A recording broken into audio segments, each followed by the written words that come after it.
We have an update on the defamation lawsuit brought by Rachel Williams, the Vanity Fair photo editor, whose friendship with Anna Delvey, who passed herself off as German heiress Anna Sorkin, was featured in the Netflix series Inventing Anna.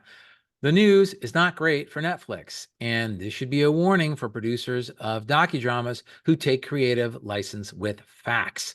I'm Scott Hervey from Weintraub Tobin, and today I'm joined by fellow Weintraub lawyer Jamie Linsenberg. We are going to review this lawsuit, the recent court ruling not allowing Netflix to get out from under Williams' defamation claim, and talk about how this should be a concern for producers of the genre du jour, docudramas, on today's installment of The Briefing by Weintraub Tobin.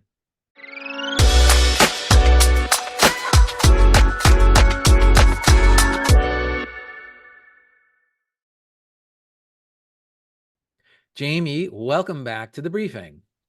Thanks for having me today, Scott. So let's jump right into this. For those who may not remember, Rachel Williams is a real person.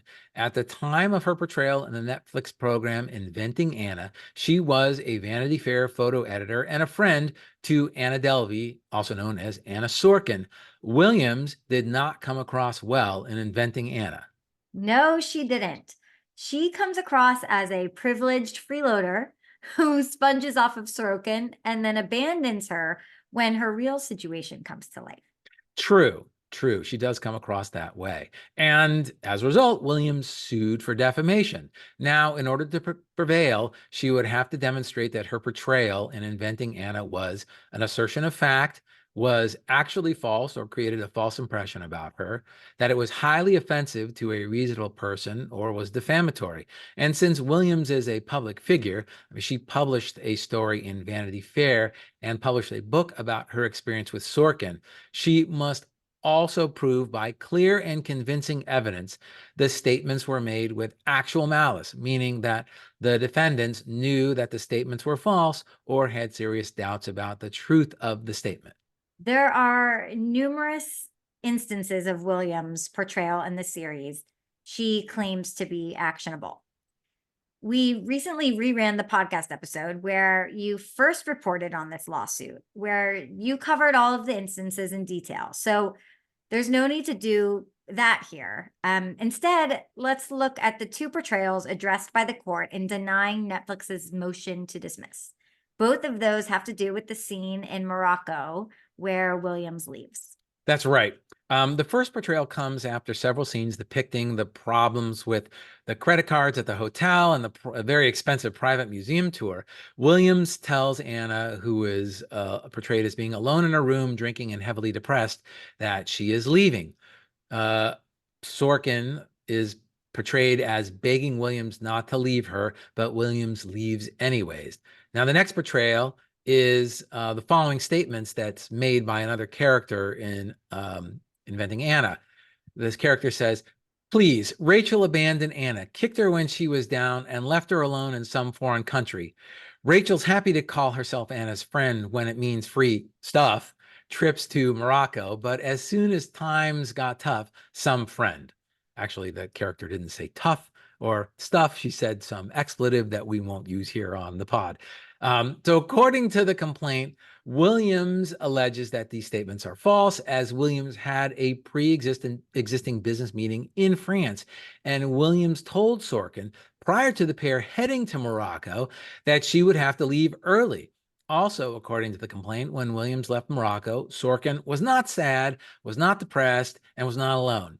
Williams alleges that those statements and those scenes are defamatory because Williams is falsely portrayed as a fair weather friend who abandoned Sorkin when she was alone, depressed, and in trouble in Morocco and needed help and support. Williams claims that these are negative personal traits or attitudes that she does not hold. The court does agree that Williams plausibly alleged that both of these statements are false statements of fact and are defamatory. Netflix tried to argue that the statements were substantially true because Williams actually left Morocco before Sorkin to go to France. And before knowing Sorkin was a fraud, Williams had also decided to give the relationship some space. But the court didn't buy it, or the argument that other scenes in the series portraying Williams as a true friend somehow make these two portrayals not defamatory. That's right. The court states that in context, these other scenes, which make Williams look like a true friend, do not nullify the portrayal of Williams leaving Sorkin in a troubled state, nor do they rectify the potentially defamatory nature of these two portrayals. Based on finding that Williams had properly pled a defamation claim based on these two statements, the court said it did not need to decide whether any of the remaining allegedly defamatory statements are actionable. Now, remember, this is just a motion to dismiss, where the court examines whether the complaint includes sufficient factual allegations to state a possible claim for defamation. And it left the examination of these other statements for later action in the case.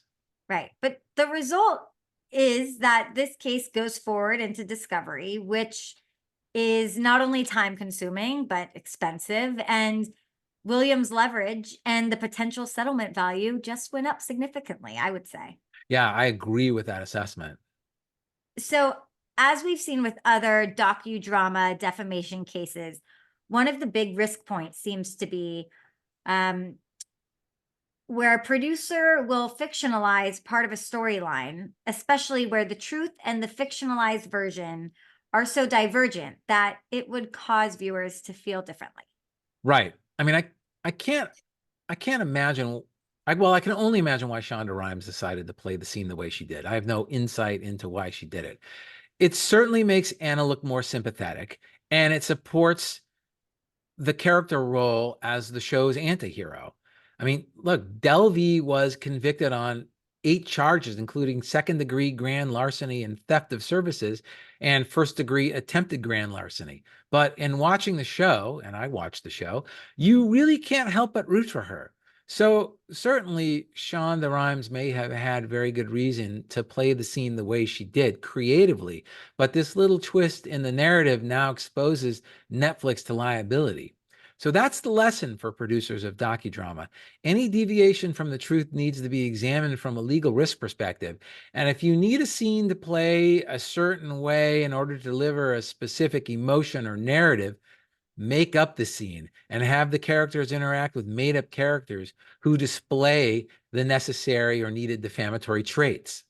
That's a good point.